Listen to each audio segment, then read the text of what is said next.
Hello, guys. Welcome back to another match preview.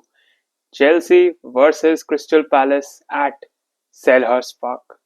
So, before we start this match preview, first of all, thank you for 80 subscribers. We are just 20 away from 100, so it would be very great अगर हम पहुंच पाए 100, by the end of January.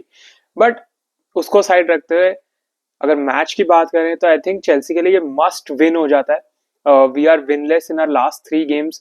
Everton के against we drew, then we lost to Fulham, and then we have lost to Ipswich as well, which was so surprising for every one of us. And ये match बहुत important हो जाता है हमारे लिए. I think अगर हम यहाँ पे पॉइंट्स ड्रॉप करते हैं किसी भी तरह के, तो जो हमारे नीचे टीम्स हैं, न्यू कासल है, मैन सिटी गैप क्लोज कर लेगी, तो हमारा जो टॉप 4 से हम इवेंचुअली नेक्स्ट वीक तक बाहर भी निकल सकते हैं. तो अगर हमको अपना टॉप 4 में, देखो हमारा मेन एम, मैंने हमेशा बोला, चैंपियंस लीग फुटबॉल है इस सीजन, तो अगर हमको वो सिक्योर रखना है तो यहाँ हमको रिजल्ट निकालना होगा, जीतना होगा मैच को, ताकि हम विंस बिल्ड कर सके और वो टॉप 4 वाली कॉन्वर्सेशन में रह सके. वरना हम धीरे धीरे अगर ऐसे ही मैचेस जाएंगे तो हम बाहर हो जाएंगे. वो चीज हमको बिल्कुल नहीं करनी है.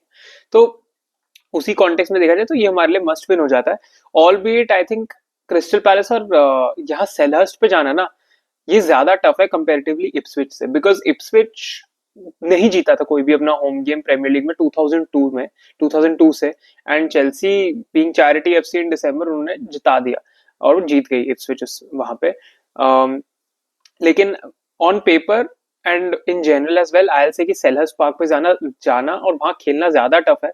बिकॉज अभी क्रिस्टल पैलेस ने रिसेंट टाइम्स में अपना फॉर्म पकड़ा है. उनका स्टार्ट ज्यादा अच्छा नहीं रहा था, बट उनके प्लेयर्स भी वापस आ रहे हैं एंड एजे वगैरह हैं उनके पास. क्वालिटी तो उनके पास है ही, मटेटा वगैरह भी है. तो उधर मार्क गेही डिफेंस में है, तो ऐसा नहीं कि उनकी टीम खराब खराब है, बस आई थिंक उनका स्टार्ट थोड़ा अच्छा नहीं था. बट इन रिसेंट टाइम्स उन्होंने थोड़ा फॉर्म पकड़ा है. एंड सेलर्स पार्क में ऑल्दो जब उनका मैच हुआ था तो वो आर्सेनल से 5-1 हार गए थे. तो वो बात है, बट स्टिल आई थिंक कहीं ना कहीं तब भी हमारे लिए रहता ही है यार. हम बड़ी स्क्रैपी विंस, जैसे पिछली बार मुझे याद है, आई थिंक हम 3-2 जीते थे या 3-1 जीते थे, जो वेंजो फर्नांडिस और गैलेगर ने भी गोल मारा था. एंड तो यस, हमारे लिए इतना बहुत आसान गेम ये नहीं होने वाला है. बट या I mean, first of all मैं विन के अलावा कुछ कुछ भी नहीं लूंगा, ड्रॉ भी नहीं लूंगा भाई, बिल्कुल भी नहीं. Win, 3 points have to be a must now.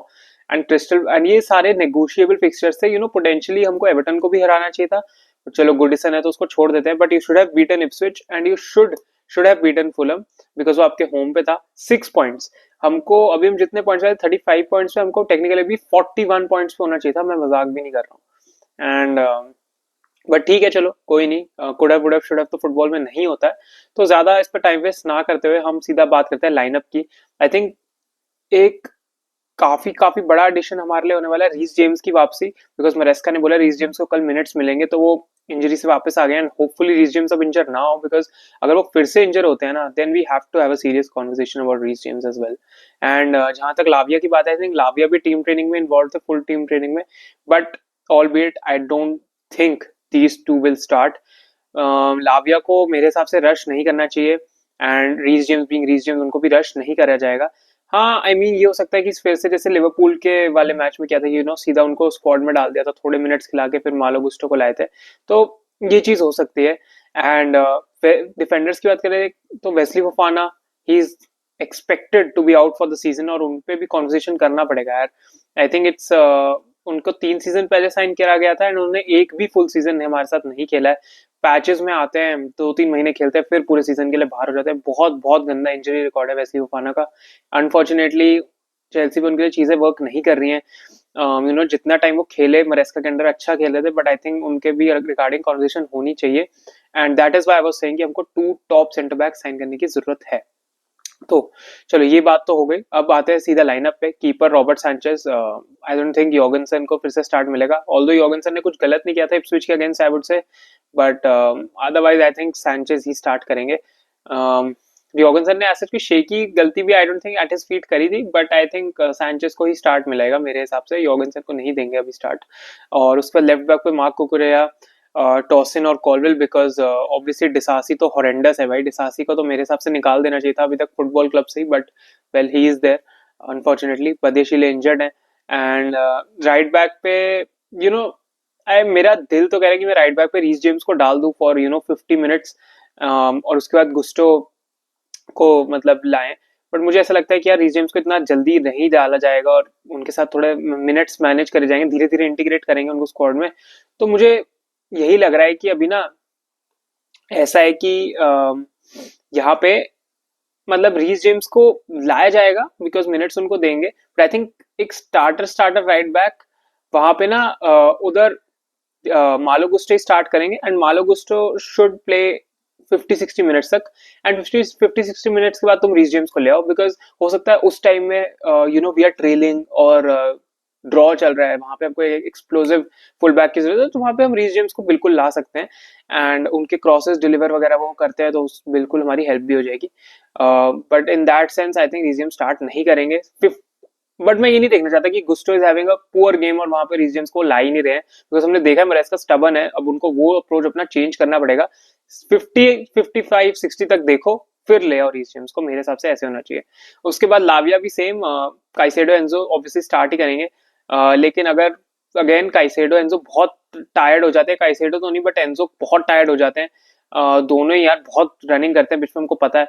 तो आई थिंक एंजो की जगह maybe we should get Lavia in the squad after again 50-60 minutes वाला मार्क, ताकि एंजो को भी थोड़ा रेस्ट मिल पाए, या फिर काइसेडो की जगह डिपेंडिंग ऑन मतलब the match. But I think Lavia को भी सब्स्टिट्यूट करना पड़ेगा, बिकॉज हम अपने मिडफील्डर्स को ऐसे ना ड्रेन करे जा रहे हैं, बिकॉज आफ्टर ना 50-60 मिनट्स हमने देखा है उनकी इंटेंसिटी ही खत्म हो जाती है, इंटेंसिटी ही एकदम खत्म हो जाती है।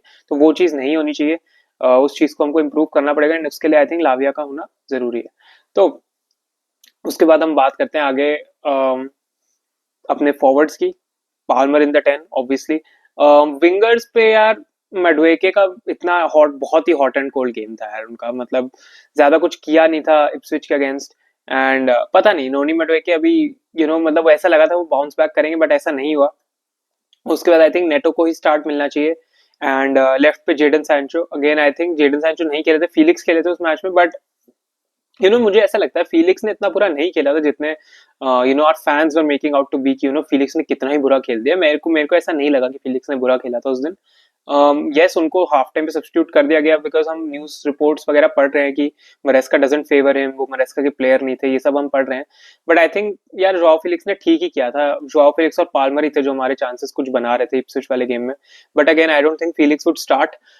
तो मुझे ऐसा लगता है कि लेफ्ट पे जेडन सैंचो रहेंगे, राइट पे नेटो रहेंगे, बिकॉज अब मरेस्का भी इतना रिस्क नहीं लेंगे, बिकॉज उनको पता है 3 पॉइंट्स इज अ मस्ट। तो he will go for his best lineup, and आगे तो यार it has to be Christopher Nkunku. No, no, not Christopher Nkunku. Nicholas Jackson. मैंने Nkunku बोल दिया. Nkunku. It does not have to be Christopher Nkunku. भाई, it does not have to be Christopher Nkunku. Any time, any day. That guy. मतलब Nkunku की मैं बात करने वाला था तो मैंने Nkunku का नाम ले दिया. But Nkunku stinks up the place, man. मतलब मैं मजाक भी नहीं कर रहा. वो स्ट्राइकर नहीं है, वो स्ट्राइकर नहीं खेल सकते, और नंबर 10 में हमारे पास पाल्मर है, तो वो जगह उनकी ले नहीं सकते. Simple as that. तो निकोलस जैक्सन स्टार्ट करें, and I want Jackson to score tomorrow, man. He is on a bit of a goal drought, I think. Last match उन्होंने ब्रेंटफोर्ड के अगेंस्ट मारा था, if I am not wrong, which was 3-4 games back. तो I think अब उनको score करना चाहिए। Consistent strikers यार, ये नहीं होता कि हर गेम में तुम स्कोर कर रहे हो, but every every 3 games you should be getting a goal और अ गोल कॉन्ट्रीब्यूशन और समथिंग लाइक दैट। तो वहां निकोलस जैक्सन को इंप्रूव करना चाहिए। एंड मेरे हिसाब से मैंने अपने प्रेडिक्शन में 3-1 चेल्सी बोला था या 2-1 चेल्सी बोला था, बट यार I think I will go for a 2-1 Chelsea win, because इतना आसान नहीं होगा हमारे लिए। But again I am repeating, इस मैच में विन के अलावा कुछ भी नहीं होना चाहिए। Only and only 3 points is what we want, and सिर्फ 3 पॉइंट्स लेने चाहिए। रीस जेम्स को भी पिच पे लाना चाहिए, और substitutions please Maresca, you have to make the substitutions early, man, because अगर हम नहीं सब्सटीट्यूशंस करते ना, हम इंटेंसिटी मैच ही नहीं कर पाते दूसरी टीम के, और उस का फायदा दूसरी टीम उठा लेती है। अगर तुमने देखा ना, ओलिवर ग्लासनर ने आके भी बोला है कि Chelsea have been found out, मतलब नॉट डायरेक्टली, बट बोला है कि वो किस फॉर्मेशन में खेलते हैं, फिर कुकुरेला इन्वर्ट करते हैं, ये सब उन्होंने आके बोला है। और अगर हम उनके बोलने के बाद भी हार जाते हैं, तो वहां से बहुत शर्मनाक बात है हमारे लिए कि उन्होंने बोला, वैसा हुआ, और हम मैच हार गए। तो now we have to give a answer, and we have to answer him back, और वो आंसर बैक हम सिर्फ एक विन के साथ ही कर सकते हैं। That is it for the video guys, thank you so much for watching. जैसे ही मैच होगा, मैच रिव्यू के साथ I will be back, and yeah, hopefully we win. Up the Chels. Thank you so much for watching. Bye bye. Peace out.